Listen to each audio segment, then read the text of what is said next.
My goal with this video is to evaluate the captioning in TechSmith Knowmia. So right now I've uploaded a video and I'm waiting for it to process. Now the video is processed, so I'm looking at what my options are, and I'm going to click accessibility and look at our options here. And I don't have a caption track, so I'm really looking for the auto caption feature. Right here under captions, I'm going to click add a caption track, and this is what I want, speech to text, and choose apply. And it may take a little bit of time to transcribe, so I'll pause the video again and let's see how accurate they get.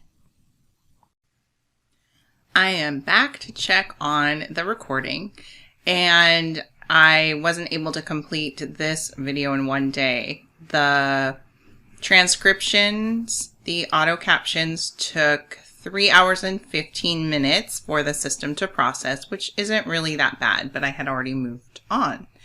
So once they process, you will receive an email, and then you can come back and you should see the status here that says ready for edit, and you can click on the edit icon and see what comes up.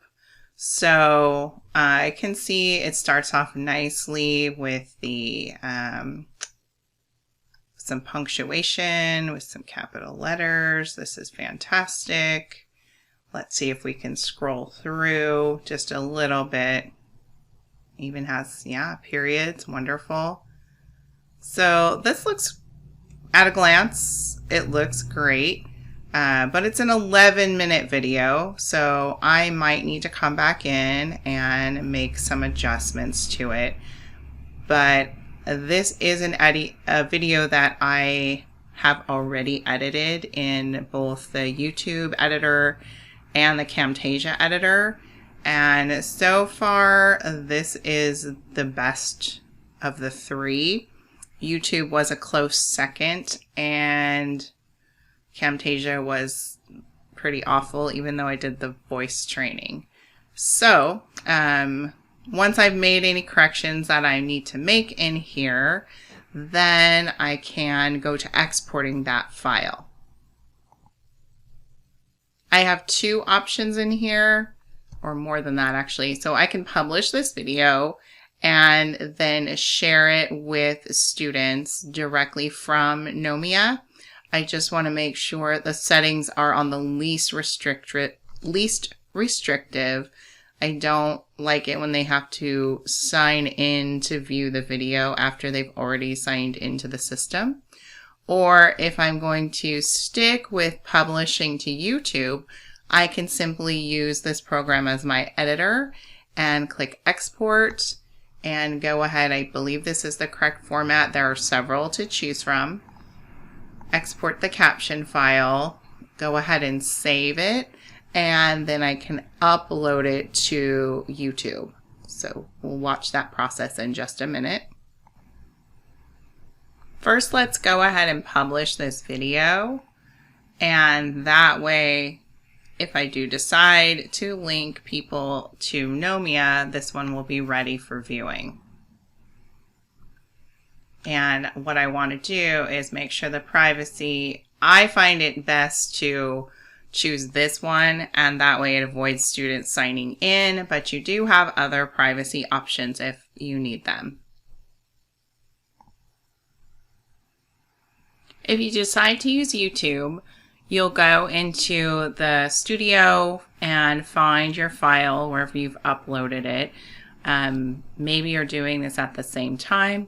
In my case, I had already uploaded this video, and now I simply want to add the caption file. So I'll go ahead and scroll down, and you can see that I actually have the auto captions that YouTube did for me, and I've already edited them. But I could go either here to the subtitle menu or click on it here. And if I simply only had the auto captions, I could go ahead and duplicate and edit. And then up here, I want to click on these three little dots, and this is where I would upload a file. And I'm going to keep the timing. And then I need to come and find my caption file. I'll click on this top file, click open, and then you can see that the captions that were in there had been replaced and the timing is here. And you still have an opportunity to go ahead and make any edits that you might need with this file. If you're satisfied with it, you can go ahead and click publish. So hopefully that helped out with a couple of options for captioning your videos.